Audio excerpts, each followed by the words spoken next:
안녕하세요, 유수입니다. 관계의 내공 시리즈 6번째 시간입니다. 오늘은요, 그 관계의 내용, 책에 있는 내용 중에서 인간관계 달인되는 5가지 마음 습관이라는 챕터를 함께 하도록 하겠습니다. 사람 때문에 힘들다고 하죠, 다들. 힘들지 않으려면 어떤 방법이 있을까요? 내가 내 마음을 훈련하는 방법밖에 없죠. 왜냐하면 이제 내 인간관계를 누가 대행을 해줄 수가 없거든요. 대신해줄 수가 없잖아요. 역할 대행이 안 돼요, 인간관계는. 그러니까 내가 어쨌든 해결해야 되는 거예요. 그러니까 그 사람하고 좋은 관계를 맺는데 누가 대신해줄 수가 없는 거기 때문에, 거기에 대해서 스스로 마음 훈련하고 그 관계를 잘 운영하는 달인이 되도록 노력하는 수밖에 없는 거죠. 관계를 지금보다 훨씬 더 잘하고 행복해지기 위해서는 어떤 마음을 한번 더 리마인드 하면 될까? 이런 이야기들을 여러분들과 5가지로 나누도록 하겠습니다. 첫 번째, 누구도 내 마음 같지 않다. 그러니까 이 책 독자분들께서 이제 관계 내공 책 읽고서 메일을 이렇게 보내주시는 분들이 계세요. 이제 거기에 대한 막 어땠다, 뭐 이런 얘기들을 이제 보내주시는 분들 중에서 누구도 내 마음 같지 않다. 이 얘기가 너무나 정말 가슴을 쳤다. 이렇게 말씀하시는 분이 꽤 있었어요. 사람은 모두 불완전한 존재죠. 이제 지구상에 이제 80억 인구가 있는데 누구도 예외 없이 다 다르죠. 아무도 똑같은 사람이 없죠. 그렇기 때문에 존귀하다고 해요.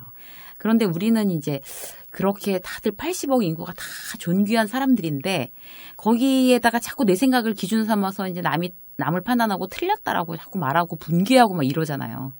근데 이제 실제로 주변에서 그런 일들이 많이 일어나요. 이제 퇴직한 후에 후배들이 현직에 있을 때랑 똑같이 대해야 한다고 생각하는 건 내 생각. 그런데 실제로 이제 그렇지 않은 거예요. 그러니까 예전에도 이제 한번 말씀드린 것 같은데, 이제 후배랑 이제 약속을 했는데, 저 이제 제 시간에 와서 저는 이제 카페에서 있는데, 후배한테 연락이 온 거예요. 저 주차 지금 하고 있어요. 지금 한 5분 정도 늦을 것 같아요. 막 이러면서 막 너무나 명랑하게 5분을 늦으면서, 그래서 현직에 있었다간 정말 있을 수도 없는 일이 지금 그렇게 명랑한 목소리로 할 일이냐? 이게 제가 이제 처음에는 그걸 굉장히 당황했어요. 나중에 생각하면 정말 제가 너무 부족했죠. 그런데 그때 당시엔 그랬어요. 왜냐하면 왜 내가 퇴직을 했다고 그래서 너의 태도가 그렇게 느슨해지냐라는 어떤 그런 좀 교만한 마음이 있었던 것 같아요.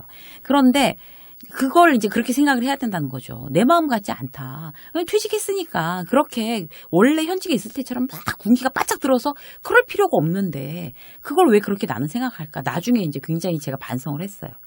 그러면서 이제 저는 어떻게 하나 하면 옛날에 현직에서 만났을 때 이렇게 앉아가지고 선배 막 오면 이제 까분다고 막 선배 막 이러면서 손만 흔들고 그냥 앉아서 막 이러고 있었지만 이미 그 선배가 퇴직한 후에는 이렇게 일어나가지고 인사했어요. 일어나가지고. 왜냐하면 퇴직한 후에 더 이제 예민해지니까 관계에 대해서. 그렇게 하는 건 내 생각. 그리고 그런 거에 대해서 생각할 줄 모르는 어떤 그런 편하게 생각하는 것도 그들의 생각. 다들 생각이 이렇게 다른 거예요. 다들 생각이. 근데 이제 그들 입장에서는 또 이제 저는 이제 선배한테 한다고 하는데도 그 선배 입장에서는 저 친구는 예전이랑 굉장히 태도가 달라졌네? 그럴 수도 있는 거잖아요. 그럼 이제 나는 모르는 사이에. 그러기에 누구도 내 마음 같지 않다라고 생각을 해야 그런 서운함이 없다는 거죠. 항상 이제 그런 어떤, 생각을 하면 이제, 이 대목에서는 좀 이렇게 해줬으면 좋겠는데 저 친구가 그런 걸 잘 모르는구나 라고 해서 서운할 일이 아니라 그래 누구도 내 마음 같지는 않다. 다 다르다. 그렇기 때문에 지금 뭐 일부러 그런 게 아니라 다 다른 생각들을 갖고 있으니까 그럴 수도 있다 라고 생각하는 게 그 관계를 깨지 않는 방법이 될 것 같습니다. 두 번째 뭔가 하면요. 사람은 저마다 그릇이 다 다르다는 거예요. 그러니까 자기가 선택한 결혼이지만 후회하는 이유는 뭘까요? 배우자의 그릇을 자꾸 오해하기 때문이에요. 배우자의 그릇을. 옆집 남편이란 연봉 비교하고, 그다음에 주말에 옆집 남편은 막 쇼핑 막 가서 막 이제 뭐 짐 들고 뭐 이런 거 한다는데 우리 집에 있는 남자는 막 소파랑 혼연일체가 딱 돼서 있다든지, 뭐 또 TV에 나오는 그런 그 연예인 부부들은 막 로맨틱한 거 막 무슨 촛불 켜고 막 생일이면 난리 나고 뭐 감동의 눈물을 흘리고 막 이런 거 막 나오잖아요. 그거 다 연출이에요, 여러분. 그거 너무 부러워하지 않으셔도 돼요. 그걸 다 믿으면서 그렇게 안 해주는 배우자를 잡을 필요가 없어요. 그 사람 그릇은 이제 사이즈가 다 다른 것 같아요. 그러니까 저 사람은 그릇이 저만하구나. 직원들도 마찬가지. 그러니까 그렇게 큰 일을 처리할 수 있는 직원도 있고 그런 사이즈의 사람도 있고 그리고 이제 굉장히 마음이 막 소심해서 조그만 것밖에 처리 못하는 그런 사이즈의 직원도 있는 거예요. 근데 그 나름대로 여러 가지 사람들마다 다 각기 자기의 그릇을 갖고 있다라고 생각을 해야지 그걸 가지고 대단히 뭐 너는 왜 그릇이 요만해 이렇게 얘기하고 그걸 화내봤자 그릇을 내가 화낸다고 해서 그릇을 막 크게 키울 수 있는 건 아니잖아요. 아까 결혼 배우자 얘기도 했지만 남편이나 아내가 뭐 어쨌든 배우자가 그릇이 이렇게 간장종지만한데 거기다가 왜 냉면 대접만큼 냉면 담을 수 없냐 왜 밥 한 공기도 못 담냐고 화를 내봐야 뭐 사이만 틀어지는 거예요. 누가 간장종지 사왔어요? 누가 선택해서 간장종지 사왔어요? 내가 사온 거예요. 누구한테 짜증낼 일 없는 거죠. 그래서 쿨하게 인정해야 돼요. 아, 저 사람의 그릇은 저만 하구나. 그러니까 우리 친구의 그릇 저만 하구나. 내 선배의 그릇은 저만 하구나. 내 후배의 그릇은 저만 하구나. 거기에 대해서 쿨하게 인정해 주는 거. 사람마다 그 그릇이 다르다라는 거를 인정해 주고 그 그릇에 맞춰서 거기서 맞춰서 이제 대응을 하는 거예요. 아주 중요합니다. 세 번째. 내 인생의 주인공은 나일 뿐 타인이 아니다라는 걸 명심하는 거예요. 그러니까 타인의 평가나 생각에 목숨을 거는 사람 의외로 많죠. 타인을 무시하면서 살아갈 수는 없어요. 그러니까 우리가 이제 같이 사는 이제 세상이니까. 근데 남의 말이나 평가는 그냥 참고용일 뿐이에요. 그러니까 그들의 생각이나 판단이 내 인생을 막 쥐고 흔들게 내버려둬서는 안 된다는 거죠. 그러니까 남의 시선에 막 이제 칭찬이 좀 막 편하게 좋아하고 누가 한마디 했다고 막 얼굴이 울그락푸르락하고 막 자존감 떨어지고 자기 감정이 휘둘려서 나가 떨어지고 이제 이렇게 되면 아주 피곤하게 스스로 사는 거예요. 그리고 그 사람과의 관계도 나빠지게 되는 거죠. 그래서 누구의 이제 제안이나 이제 뭐 어떤 말이나 조언이나 이런 거에 대해서 참고하고 고맙게 받아들이고 그러나 이제 거기에 대해서 막 그렇게 좌우되면서 그 사람한테 이제 어떤 감정을 표출을 해서 관계를 깨는 거는 결국에 이제 내가 부족해서 그런 겁니다. 그래서 내 인생의 주인공은 나라는 걸 이제 명심하고 알아야 될 것 같아요. 자, 네 번째는 뭔가 하면요. 베풀고 살아야 남는 장사라는 거예요. 그러니까 뭐 친구들 모임에서 이제 공짜로 얻어먹었다고 좋아하는 사람 그런 사람이 되면 안 된다는 거죠. 그런 사람이 손해예요. 밥 얻어먹고 돈 내가 안 내고 이런 거면 다 빚인 거죠. 내가 돈 내고 내가 베풀고 사는 게 훨씬 좋은 인생이잖아요. 막 적은 돈이라도 자기가 약간 손해 보면 막 낯빛이 확 바뀌고 이러는 것도 결국에 길게 보면은 결국에 이제 그야말로 복이 달아나는 그런 습관이 됩니다. 그러니까 뭔가를 나누는 것 자체가 이제 기쁨으로 이제 아는 사람 그런 사람들이 이제 왜 인간관계가 좋으냐 하면 뭘 이렇게 막 사줘서 이제 그런 것도 있지만 그렇게 나누는 걸 기쁨으로 아는 사람들의 마음 습관은 남들이 웬만한 잘못을 했더라도 괜찮아 뭐 살다 보면 그럴 수도 있지 나 몰랐어 신경 안 써도 돼 이렇게 가볍게 넘긴다는 거죠. 그래서 근데 이런 것들이 이렇게 남한테 베풀고 뭐 이런 것들이 결국 이제 누구를 위해서예요? 나를 위해서인 거예요. 나를 위해서.